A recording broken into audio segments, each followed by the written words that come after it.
Hello दोस्तों, मेरा नाम है कुणाल और आज के लेक्चर में हम पढ़ने वाले हैं एनोवा के बारे में, जिसका नाम है एनालिसिस ऑफ वेरिएंस। वेरिएंस के एनालिसिस के बारे में हम पढ़ेंगे कि एनोवा होता क्या है। बेसिकली इसका शॉर्ट फॉर्म ही है, but one way ANOVA, two way ANOVA के बारे में बेसिकली हम पूरा डिस्कस करने वाले हैं आज के लेक्चर के अंदर। और ये प्रोबेबिलिटी एंड स्टैटिस्टिक्स का ही एक जो है ब्रॉड पार्ट है, जो कि हम यहाँ पे एफ टेस्ट को यूज करके पढ़ने वाले हैं। चलिए स्टार्ट करते हैं आज का लेक्चर, जिसका नाम है एनोवा।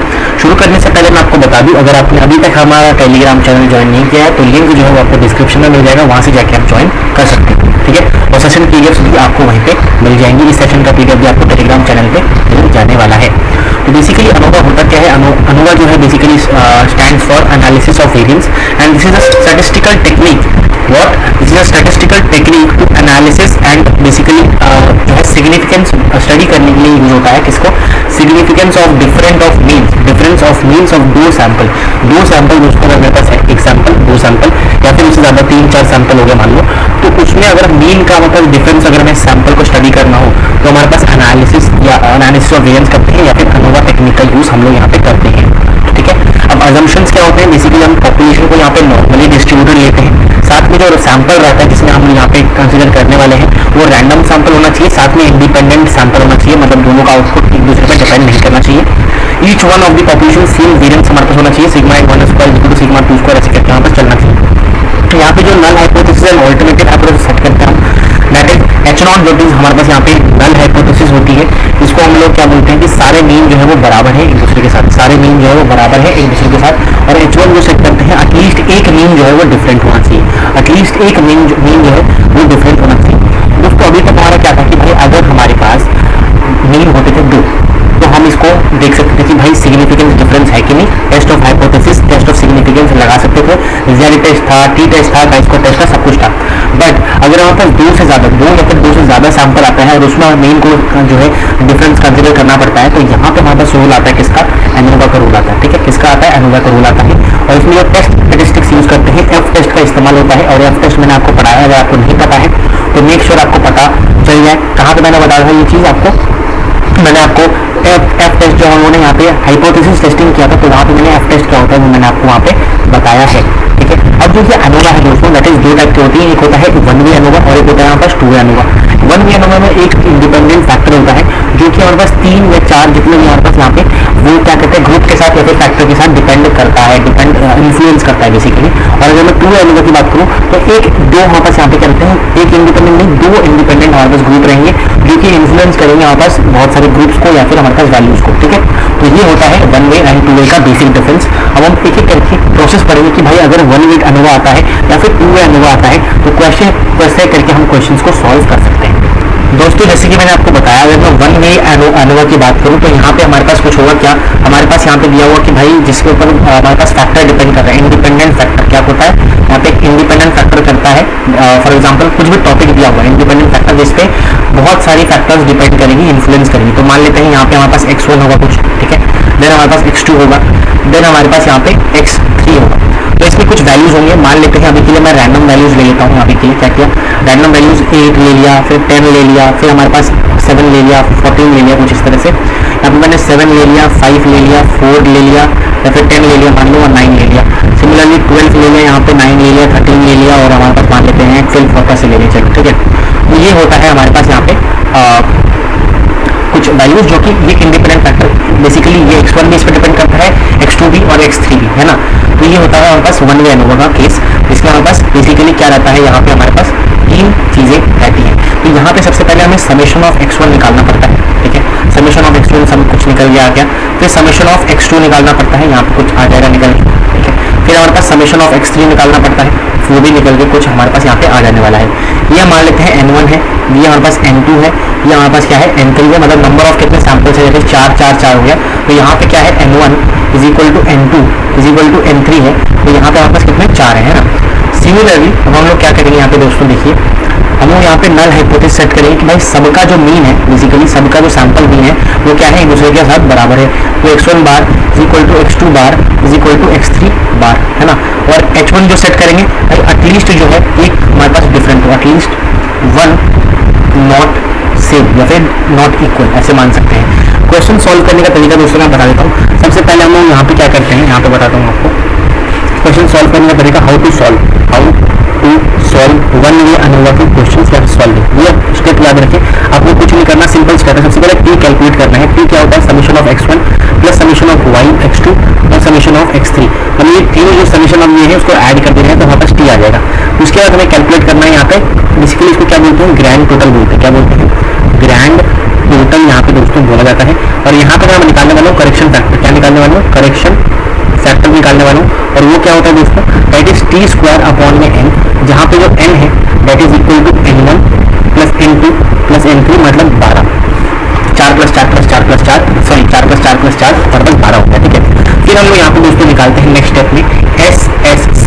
क्या निकालते हैं, SSC दैट इज हमारे पास यहाँ पे sum of square between sample हम निकालते हैं। ठीक है, बिटवीन सैंपल हम यहाँ पे निकालते हैं।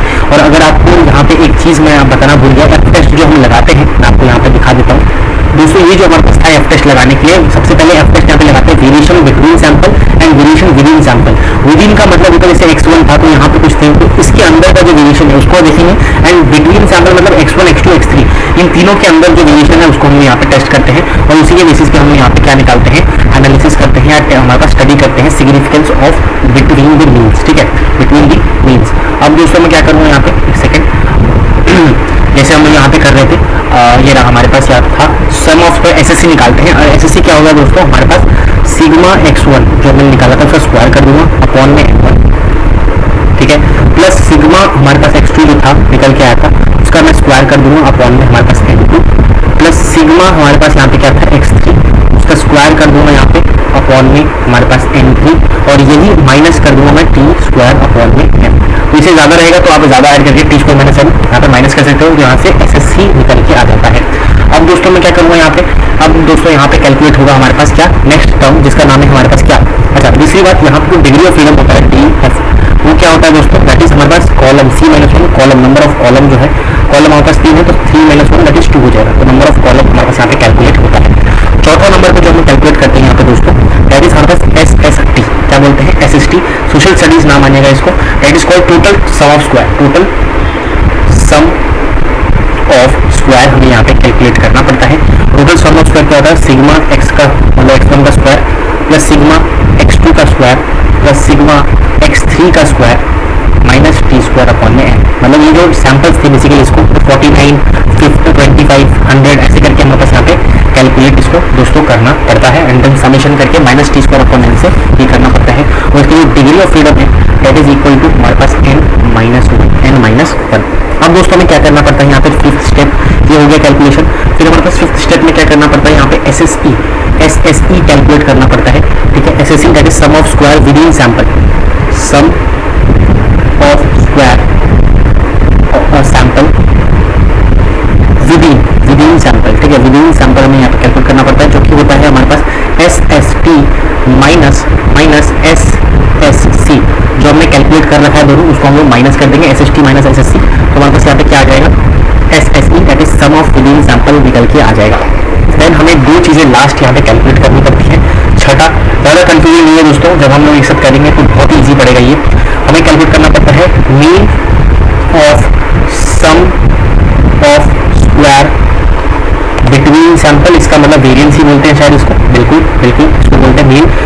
सम ऑफ स्क्वायर बिटवीन सैंपल को वेरिएंस ही बोला जाता है। और ये हमारे पास MSC मैं मान लेता हूँ MSC के बराबर है जो कि होता है SSC जो कि हमारे पास SSC होता है अपॉन हमारे पास उसका degree of freedom that is C-1 that is C-1। और सातों हमें कैलकुलेट करना पड़ता है यहाँ पे क्या, sum of square mean of sum of square दोस्तों mean of sum of square. ठीक है, sum of square within sample, ये बिटवीन सैंपल था, अब विदिन सैंपल करेंगे। तो विदिन सैंपल हमने जब किया तो दैट इज हमारे पास यहाँ पे MSE के हम रिप्रेजेंट करते हैं, MSE that is equal to SSE upon में n-C। n क्या था हमारे पास, नंबर ऑफ जो सैंपल्स है वो, माइनस C जो है नंबर ऑफ कॉलम्स है। और यहाँ पे मैं एक चीज़ बता दूँ जो SSE होता है उसका डिग्री ऑफ फ्रीडम क्या होता है n-C के बराबर होता है। ये मैं बताना भूल गया, कट हो गया। तो this is the basically 7 steps होते हैं जिससे हम वन वे अनोवा का क्वेश्चन सॉल्व कर सकते हैं पूरी तरीके से। तो हमें ये 7 चीज़ें निकालनी होती है एंड देन हमारा पूरा जो है अनोवा का वन वे अनोवा टेबल बनाएंगे जिससे हमारा पूरा जो है यहाँ पे जो है समाप्त हो जाए। ठीक है, समाप्त हो जाए। तो वन वे बेसिकली क्या बनता है, वन वे अनोवा टेबल बनाते हैं, वन वे अनोवा टेबल। ठीक है, वन वे अनोवा टेबल बनाते हैं। तो जूम इन कर देता हूँ यहाँ पे दोस्तों। अगर दोस्तों मैं यहाँ पे जूम इन करूँगा तो आपको यहाँ पे विजिबल होगा क्या। सबसे पहली बात तो यहाँ पे हम लेने वाले हैं सोर्स ऑफ वेरिएशन। ठीक है, दैट इज हमारे पास बिटवीन सैंपल लिख लेंगे, बिटवीन सैंपल हम कैलकुलेट कर रहे हैं एंड विदिन सैंपल हम कैलकुलेट कर रहे हैं। ठीक है, ओके। देन हमने देखा sum of square, sum of squares हमने देखा क्या क्या आया था, एस एस क्या था, पहले सी था फिर एस एस टी था एंड जो लास्ट में क्या था sum of total square that is S S T था, है ना, एस एस टी था बिल्कुल। उसके बाद हमने देखा कि भाई हमारे पास क्या था, डिग्री ऑफ फ्रीडम था। Degree of freedom S S C का हमारे पास था क्या, सी माइनस वन था और इसका था हमारे पास एन माइनस वन और इसका हमारे पास क्या था N minus N minus one, ये था N minus C, sorry N minus one ये था, दिस था हमारे पास एन माइनस सी, बिल्कुल सही बात है। और हमने देखा कि भाई मीन और sum of square, mean sum of square वो कैलकुलेट किया एंड दैट इज हमारे पास क्या आया था, एम एस सी पहले आया था और एक M S C that is S S C upon में हमारे पास सी माइनस वन।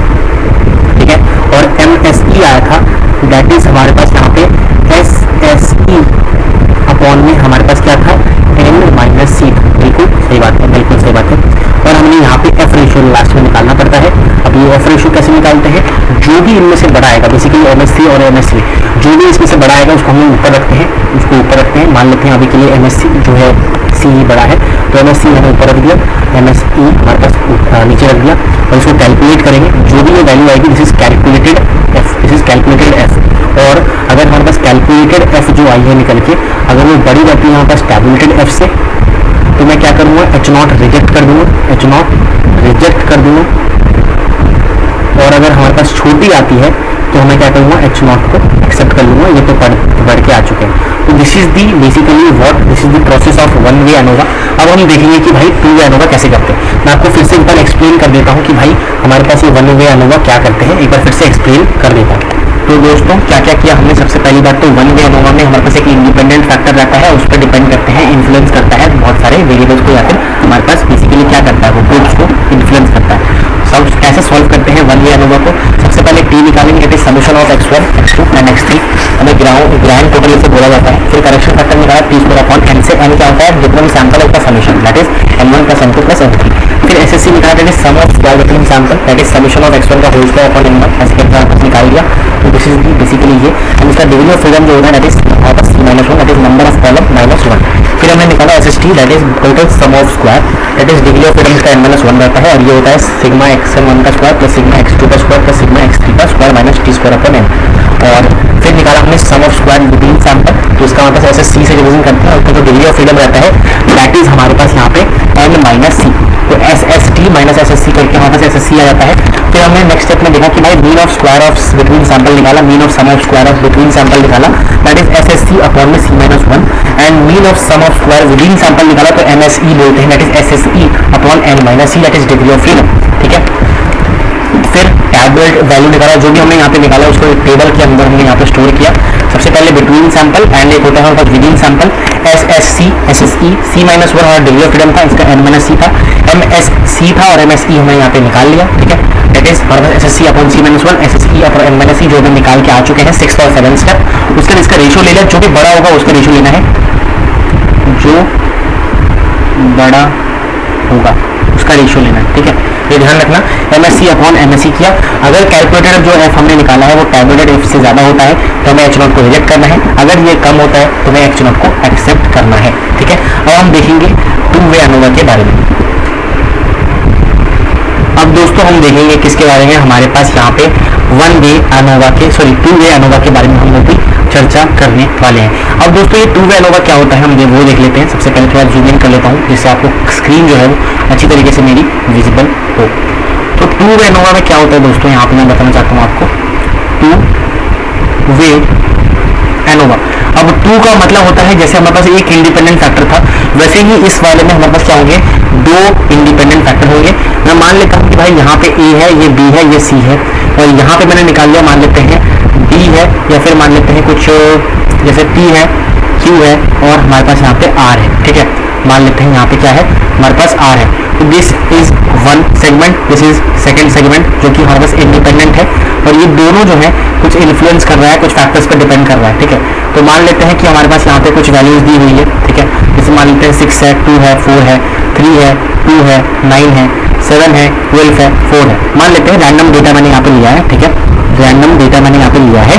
अब दोस्तों यहाँ पे क्योंकि एक कॉलम भी आ रहा है, this is a column, basically column भी आ रहा है और रो भी आ रहा है, तो इसलिए रो वाइज और कॉलम वाइज हमें दो यहाँ पे क्या होना पड़ता है, यहाँ पे दो अजम्पशन करनी पड़ती है। एच नॉट ये बोलते हैं कि भाई समथिंग इज हमारे पास यहाँ पे, फॉर एग्जांपल रो वाइज का हमारे पास यहाँ पे डेटा देंगे, रो वाइज का यहाँ पे हम डेटा देंगे, और H1 जो है उसको रेजिस्ट करेगा, उसको मना करेगा। ठीक है, मना करेगा। सिमिलरली दिस इज हमारे पास क्या होगा, कॉलम वाइज होगा, कॉलम वाइज डेटा देंगे, एंड कॉलम वाइज डेटा देने के बाद हमारे पास इसका जो ऑल्टरनेटिव हाइपोथेसिस है उसको यहाँ पे मना करने वाला है। ठीक है, सिमिलरली क्वेश्चन के ऊपर डिपेंड करता है वो। तो इसमें दोस्तों हमें क्या करना पड़ता है, सेम स्टेप्स रहते हैं। सबसे पहला स्टेप होता है ग्रैंड टोटल निकालिए, that is T is equal to कोई भी ले सकते हो, मान लो सिग्मा x1 लिया, सिग्मा x2 लिया, और सिग्मा x3 हमारे पास मान लो निकाला। तो ये बेसिकली इसका और इसका और इसका इन तीनों का समीशन हम ले सकते हैं, या फिर वाई एक्सिस में भी ले सकते हो, कोई दिक्कत नहीं, एक्स एक्सिस या फिर वाई एक्सिस आप ले सकते हो। तो ये निकाल लिया। फिर सेकंड स्टेप हुआ भाई ग्रैंड टोटल निकालिए, तो करेक्शन फैक्टर निकालो। करेक्शन फैक्टर हमने यहाँ पे निकाला, तो दैट इज इक्वल टू हमारे पास टी स्क्वायर अपॉन में एन। सेम फॉर्मूला कुछ नहीं है, जहाँ पे एन जो है that is number of n1 plus n2, जो भी है n1 plus n2 plus n3 जितना भी है वो निकाल लिया। दैट इज हमारे पास कितना है, 1 3 3 6 3 9 है ना, 3 3 6 3 3 9। अब हमने निकाला सेम चीज भाई, बहुत कॉमन है, बट कुछ डिफरेंस है यहाँ पे, row wise and column wise में आ जाएगा। फिर आता है तीसरा पॉइंट हमारे पास यहाँ पे, बेसिकली हाँ तीसरा पॉइंट हमारे पास इधर आता है क्या भाई, यहाँ पे सम ऑफ स्क्वायर निकालना है, sum of square between samples यहाँ पे निकालना है, जिसे दोस्तों हम क्या बोलते हैं यहाँ पे SSC के नाम से जानते हैं, SSC के नाम से जानते हैं, जो कि हमारे पास SSC जो है वो क्या हो जाएगा, that is summation of x1 का होल स्क्वायर, सेम जो हमने निकाला था अपॉन में n1, प्लस समीशन ऑफ हमारे पास x2 का होल स्क्वायर, जिसे समझ नहीं आया था पहले तो वो आप समझ सकता है, फिर समीशन ऑफ x3 अपॉन में होल स्क्वायर अपॉन में n3 माइनस में t स्क्वायर अपॉन में n। तो ये हमने यहाँ पे निकाल लिया, सीधी सी बात SSC हो गया। और इसका जो डिग्री ऑफ फ्रीडम है दैट इज हमारे पास C कॉलम -1। तो यहाँ तक तो सब स्टेप्स सेम है भाई, ठीक है, सारे स्टेप्स हमारे पास यहाँ पे अभी तक सेम है। अब हमने निकालना है दूसरा step, that is sum of square of between rows, sum of square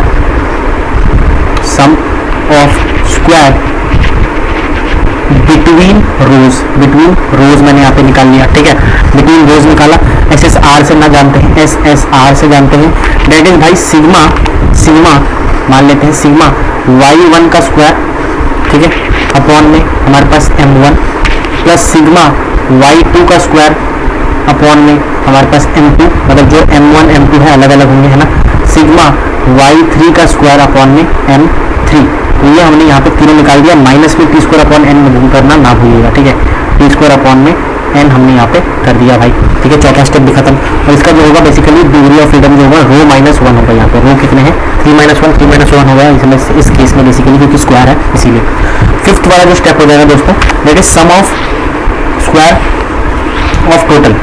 of total यहाँ पे हमें निकालना है SST से, जिसे हम जानते हैं SST से वापस आ गया। यहाँ पे सिर्फ ये और ये दोनों चीज़ थोड़ी डिफरेंस थी, बस दोनों ऐड हुई है बेसिकली, तो ये हमें यहाँ पे ध्यान देना है। SST जो है दोस्तों यहाँ पे दैट इज सिग्मा x1 का स्क्वायर प्लस सिग्मा x2 का स्क्वायर प्लस सिग्मा x3 का square minus T square upon में n, minus T square upon में n। डिग्री ऑफ फ्रीडम इसका क्या हो जाएगा, n-1 के बराबर यहाँ पे दोस्तों हो जाने वाला है। ठीक है, अब हम लोग क्या करने वाले हैं यहाँ पे, बहुत ही सिंपल तरीका। अब हमें क्या करना पड़ता है, sum of square within sample निकालना पड़ता है। क्या निकालना पड़ता है, छठा step, sum of square within sample,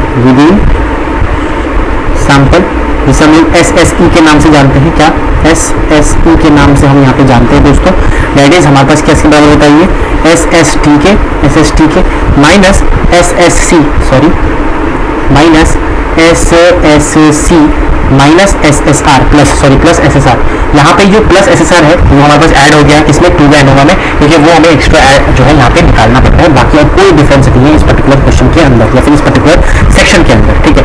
उसके बाद हमें निकालना पड़ता है इसका डिग्री ऑफ फ्रीडम जो हो जाता है, that is S S C का डिग्री ऑफ फ्रीडम अगर मैं यहाँ पे निकालने की कोशिश करूँ, दैट इज कॉलम -1 और मल्टीपल बाय रो -1, ठीक है, रो -1, ठीक है।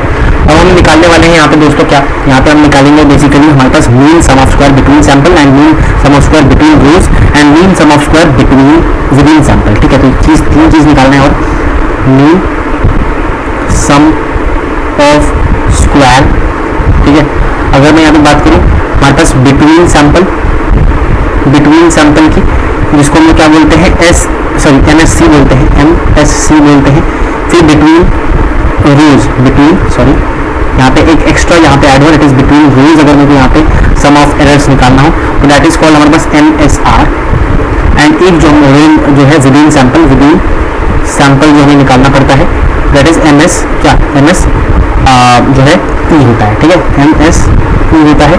इसे हम एरर भी बोलते हैं ना, बेसिकली ऑफ एरर होता है, इसको MSE से जानते हैं।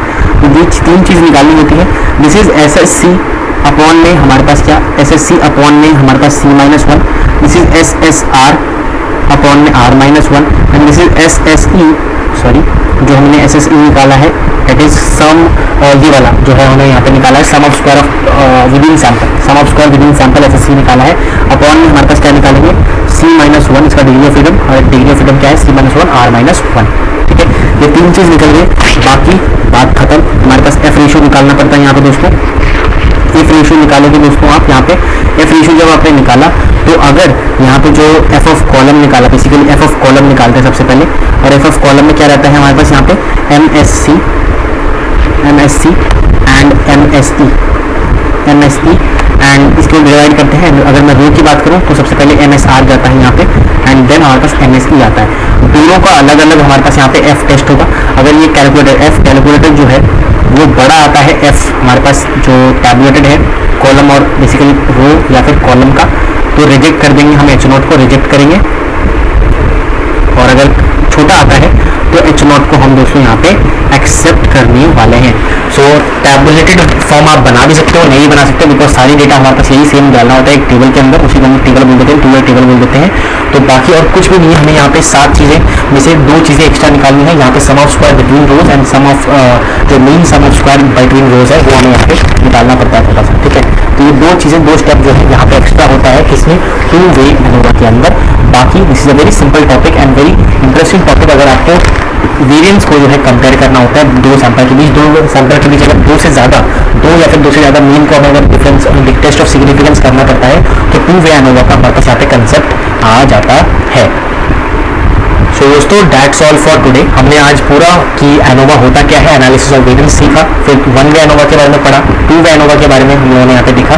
एंड इसी के साथ हमारा आज का लेक्चर जो है समाप्त होता है। Thanks for watching. प्लीज़ अपने दोस्तों के साथ इस वीडियो को जो है छोटू से वीडियो को शेयर कीजिए, और जो है शेयर कीजिए, साथ में लाइक कीजिए इस वीडियो को एंड सब्सक्राइब करें हमारे चैनल को ऐसे ही वीडियोस पाने के लिए। इसका जो सेशन पीडीएफ है वो आपको इस सेशन के बाद जस्ट बाद आपको टेलीग्राम चैनल के ऊपर मिल जाएगा। तो मेक श्योर आप टेलीग्राम चैनल ज्वाइन कर लो, लिंक जो है वो आपको डिस्क्रिप्शन में मिल जाने वाला है। तो इसी के साथ हंसते रहिए, मुस्कुराते रहिए। मिलते हैं ऐसे एक धमाकेदार सीरीज के अंदर एंड वीडियो के अंदर, बिकॉज आज जो है हमारा पूरा जो है यहाँ पे प्रोबेबिलिटी और स्टैटिस्टिक्स का सीरीज जो है यहाँ पे जाके एंड होता है, समाप्त होता है। हमने सारे कंसेप्ट को यहाँ पे कवर करने की कोशिश की है, whether it is all distribution, normal distribution, Poisson distribution, जितना भी डिस्ट्रीब्यूशन था वो हमने यहाँ पे कवर किया है। साथ में एनोवा कर लिया आज, स्टैटिस्टिकल कंट्रोल यूनिट हमने यहाँ पे क्वालिटी कंट्रोल हमने सीखा। फिर हमने देखा कि भाई हाइपोथेसिस टेस्टिंग क्या होती है, रेगुलेशन एंड कोरिलेशन के बारे में देखा, जॉइंट प्रोबेबिलिटी डिस्ट्रीब्यूशन के बारे में देखा। फिर हमने जो है हमारे पास मोमेंट जनरेटिंग फंक्शन के बारे में देखा। एंड आज जो है एनोवा के साथ हमारा पूरा सीरीज जो है वो समाप्त होता है। असाइनमेंट्स सब कुछ जो है आपको ड्राइव के अंदर मिल जाएंगे, उसका लिंक जो है वो आपको जो है टेलीग्राम के अंदर मिल जाएगा, वहाँ पे सेशन पीडीएफ और असाइनमेंट्स आपको अवेलेबल मिलेगी, ठीक है। तो इसी के साथ दोस्तों बने रहिए नाइट चैनल के साथ एंड सब्सक्राइब कीजिए इस चैनल को, जिससे आपके पास बहुत ही अच्छी वीडियोस पहुंच सके, ठीक है। मिलते हैं ऐसी एक धमाकेदार सीरीज के साथ, वीडियोस के साथ। तब तक के लिए हंसते रहिए, मुस्कुराते रहिए एंड बाय बाय।